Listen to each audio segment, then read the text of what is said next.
Here are verses from last Sunday's Gospel. Thomas, one of the 12, was not with the disciples when Jesus appeared to them on Easter night. So the other disciples told him, "We have seen the Lord."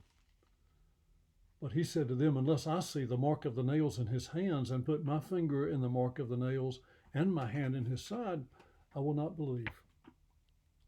A week later, his disciples were again in the house, and Thomas was with them. Although the doors were shut, Jesus came and stood among them and said, "Peace be with you." Then he said to Thomas, "Put your finger here and see my hands. Reach out your hand and put it in my side. Do not doubt, but believe." Thomas answered him, "My Lord and my God." Jesus said to him, "Have you believed because you have seen me? Blessed are those who have not seen and yet have come to believe." Now Jesus did many other signs in the presence of his disciples, which are not written in this book. But these are written so that you may come to believe that Jesus is the Messiah, the Son of God, and that through believing you may have life in his name. Back in the fall at our house, when we were watching the national news a little more, we noticed, and you surely did, how many reporters and commentators working from home had bookshelves in their background. The newspapers got onto this and started focusing on what books exactly were there. From time to time, the paper would publish a screenshot with half a dozen titles outlined and enlarged so that we could presumably learn a little more about the personality reporting to us night after night in front of those books.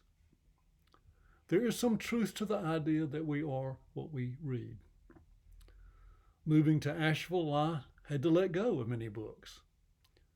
Eventually, I realized that I was keeping the ones that were important to me at meaningful times in my past. The titles had become me, and I had become them.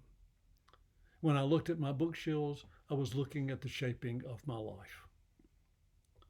Last Sunday's Gospel concludes with the curious observation that Jesus did many other signs in the presence of his disciples that are not written in this book. It's a verse that always catches my attention.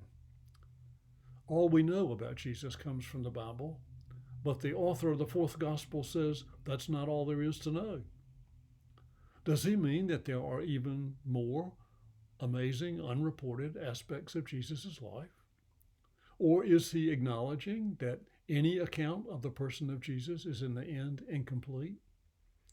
I'm not sure, but I find John the Evangelist's disclaimer oddly comforting.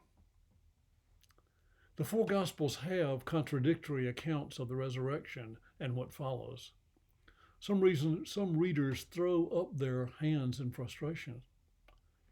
But incompleteness and contradiction are how we experience life. Our country's history and our individual histories are full of contrary moments. I try not to imagine the contradictory reports you would receive from parishioners in my care over 40 years. John the Evangelist reminds us to be patient with a fragmented understanding of the life of faith. Thomas never actually touches Jesus' wounds. Rather, his perception of Jesus' living presence is enough. We are shaped in faith, not by knowing more, however many books we may have read, rather by reading our own lives. For contradictions and mysteries, we are assured that the author of life continues to forgive and enrich the characters we are becoming.